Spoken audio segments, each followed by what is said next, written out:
Had you ever wondered how Britain's intelligence agencies try to stop a terrorist attack before it happens, especially when the attacker is acting alone? Because when there's no large network, no training camp and no obvious chain of command, the threat can be much harder to spot. In the UK, the agency at the centre of this mission is MI5, also known as the Security Service. MI5 says its role is to identify, investigate and work with partners to disrupt all forms of terrorist threat to the UK and UK interests overseas.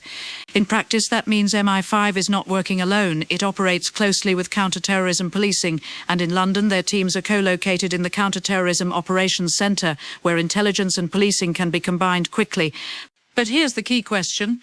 How do you identify a so-called lone wolf terrorist before an attack if that person is mostly acting alone?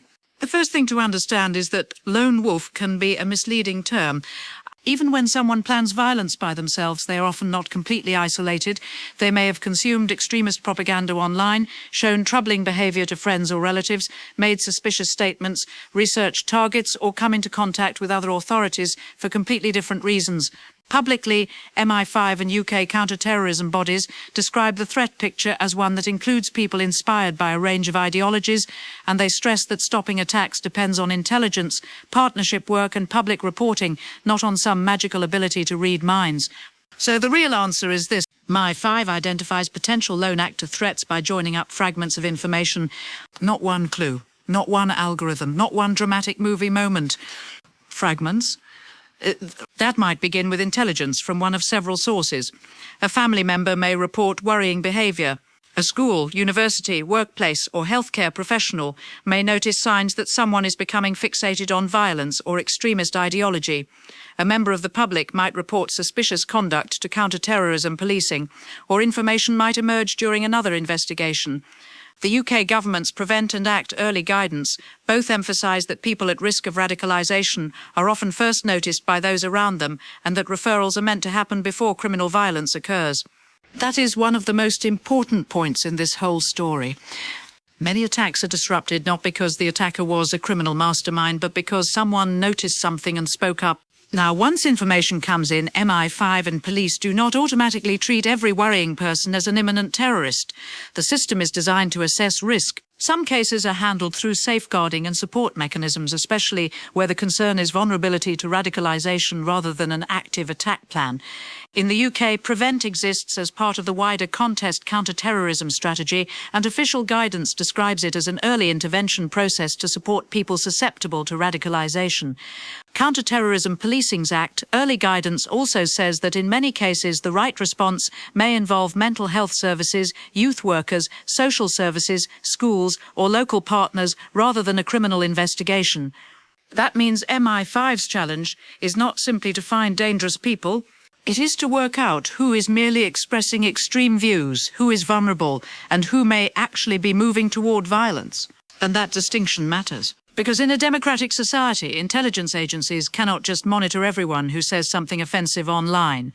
They have to focus on threat, and their more intrusive powers must meet legal tests of necessity and proportionality. MI5 explains that interception and communications data powers are governed by the Investigatory Powers Act, with warrants issued by a Secretary of State and then approved by an independent judge. So what does MI5 look for at a high level?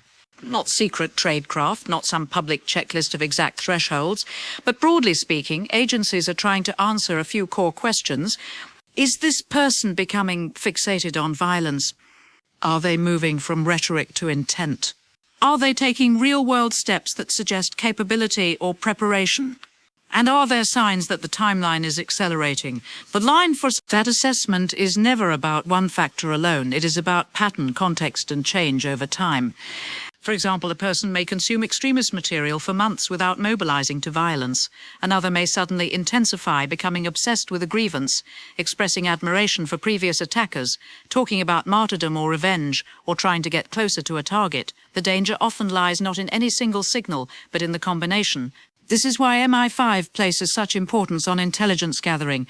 On its own website, MI5 says collecting intelligence to build as much knowledge as possible about threats is at the heart of its work, and that secret intelligence is often necessary because openly available information usually does not show the full picture.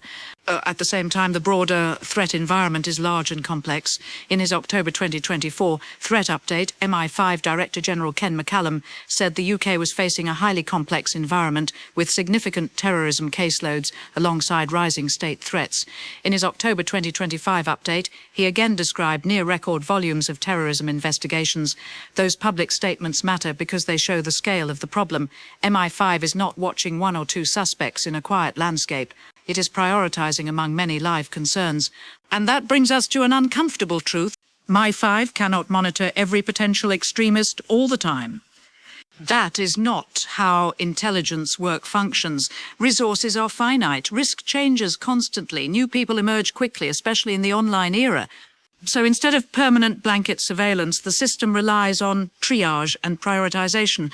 Or who poses the most immediate danger? Who is escalating? Who has access, intent and opportunity? Who can be disrupted now? Some investigations lead toward police action. MI5 says counter-terrorism policing is central to disruption through arrests and criminal proceedings. Other cases may be managed through travel restrictions, safeguarding interventions, protective security advice or close coordination between agencies. There is also a national assessment layer above individual cases. The Joint Terrorism Analysis Centre, or JTAC, is based within MI5 and is the UK's independent authority for all-source terrorism assessment. JTAC sets the national terrorism threat level. As of the latest public information on the Counter Terrorism Policing and MI5 sites, the UK threat level is listed as substantial, meaning an attack is likely. That threat level does not mean a specific attack has been detected. It reflects the broader national picture. And that is important for understanding lone actor terrorism. Agencies are trying to identify individuals within a permanently high threat environment where some attackers may radicalise quickly, communicate little, and leave only a thin trail. So can MI5 always stop a lone actor before an attack? No. And any honest explanation has to say that, clearly, even with intelligence powers, police partnerships, public tip-offs and safeguarding systems, some attackers will still evade detection or move too quickly. That is exactly why UK authorities repeatedly encourage the public to report concerns. Counter-terrorism policing explicitly says cooperation between the public and police is a powerful defence, and the Act Early programme is built around the idea of intervening early when people notice troubling changes in someone they know. So, if you strip away the mythology, how does MI5 identify a lone wolf terrorist before an attack? Usually not through a dramatic single discovery, but through a chain like this. A concern is noticed, information is shared, fragments are combined, risk is assessed, partners are involved, and if the danger is real, action is taken to disrupt it. That is less cinematic than the spy thriller version. But it is far closer to reality. The biggest myth is that lone actors appear from nowhere. In many cases, they do not appear from nowhere at all. They leak signals, behavioural, digital, social, ideological or practical. The challenge is spotting those signals early enough, interpreting them correctly and acting in time without crossing the legal and ethical lines that protect everyone else. That balancing act is the real story.